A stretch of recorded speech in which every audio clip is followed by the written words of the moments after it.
حبيب الرحمة نبي السلام خاتم الرسول هو خير الأنام يطيب بذكره كل لسان أهداء من أفنى جهلا وضلال.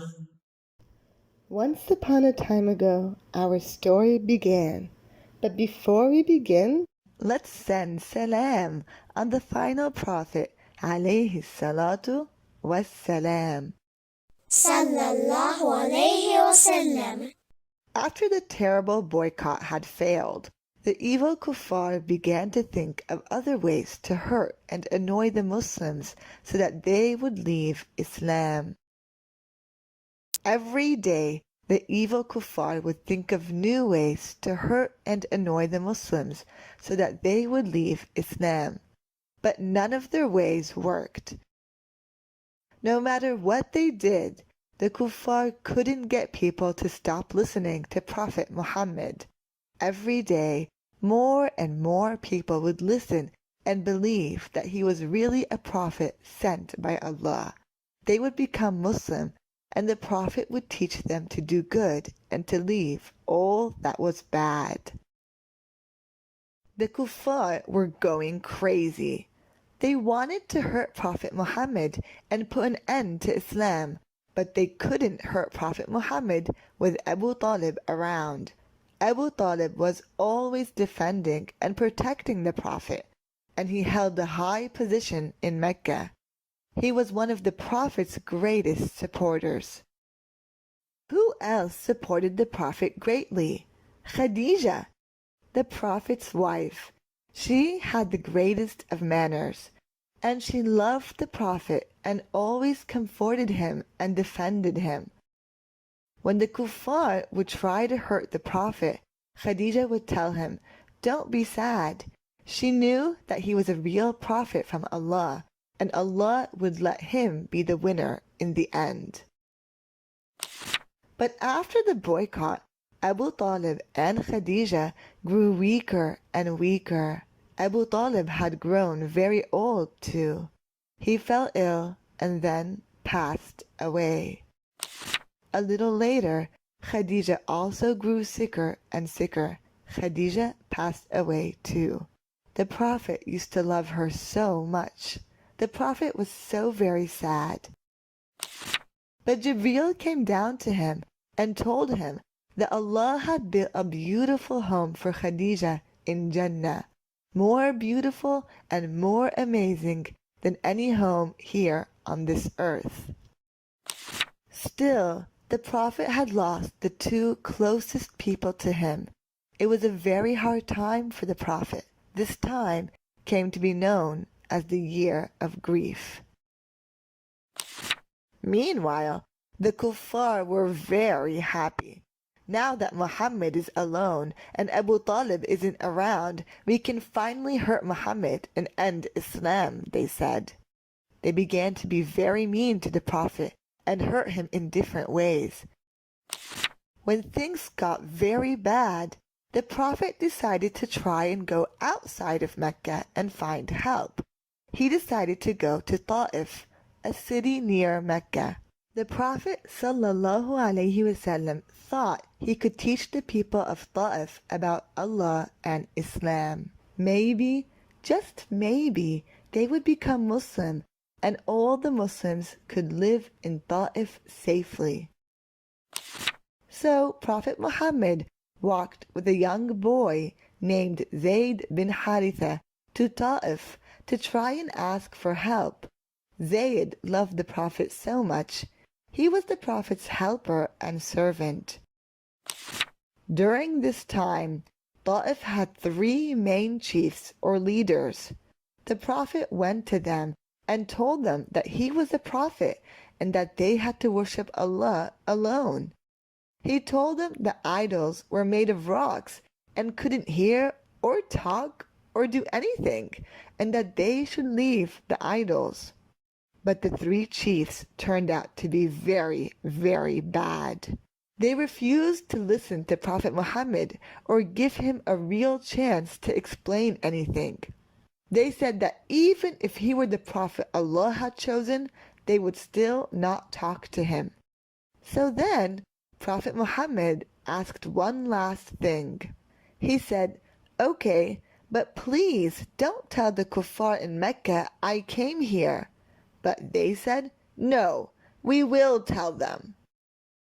Then those chiefs, whose hearts were very, very bad and full of evil, called the young children of the tribe to throw stones at the Prophet and drive him out of the city. Those chiefs were very bad. Allah will punish those chiefs because they hurt the Prophet and refused to listen to him. The Prophet and Zayd had to run away quickly. Prophet Muhammad's legs got hurt and Zayd's head got hurt. Prophet Muhammad and Zayd found a garden. The garden was filled with grapes. They hid in the garden, and the bad children who had been throwing the stones couldn't find them there. Tired and hurt, the Prophet ﷺ sat under a tree of grapes. He sat and made dua to Allah. He told Allah what is meant. "O Allah, I am weak without you. O Allah, do not leave me alone. O Allah, the most important thing to me is that you are not angry with me, and that you are pleased with me." He sat and prayed to Allah for a long time. The garden belonged to two men. They saw the Prophet sitting down, and they felt bad for him. They sent their young servant, whose name was Addes, with a plate of grapes to give the Prophet. Addes was a Christian boy. Before Prophet Muhammad began to eat, he said, "Bismillah," in the name of God. The servant was surprised. "That sounds beautiful," Addes said, "but what does that mean? Nobody in this area says that." The Prophet asked him, "Where are you from? And what religion do you follow?" Addes said, "I'm Christian, and I'm from Nineveh." The Prophet said, "You are from the land of a prophet called Yunus bin Matta." Addes was so surprised. "Yes, I am. But how do you know Yunus?" he asked Prophet Muhammad. Prophet Muhammad said, "Yunus was a prophet, and I am also a prophet from Allah." When Addes realized Prophet Muhammad was a prophet, he kissed the Prophet's hand and then kissed the Prophet's hurt feet. Meanwhile, the two owners of the garden saw what was happening. They saw Addes kiss the Prophet's feet. One of them looked at the other and said, "This man has ruined our servant." As soon as Addes came back to them, one of the owners said, "What were you doing with that man?" Addes said, "Master, there is no one greater than that man on this earth. That man told me things nobody could know but a prophet of God." The owner said, "What's happened to you, Addes? That man better not make you change your religion and convert to his religion." After a while, Prophet Muhammad and Zayd then continued on to Mecca. But before they reached Mecca, the angel Jibreel came down to them. Jibreel said, "Allah has heard how the kuffar responded to you. Allah has sent me and another angel. If you want, we can make the mountains fall down on the kuffar who hurt you." But Prophet Muhammad said, "No, even if they hurt me, maybe one day Allah will let their children be good Muslims who worship Allah alone." Prophet Muhammad did not want to hurt them. He just wanted them to be good Muslims. Right before Prophet Muhammad entered Mecca, he stopped.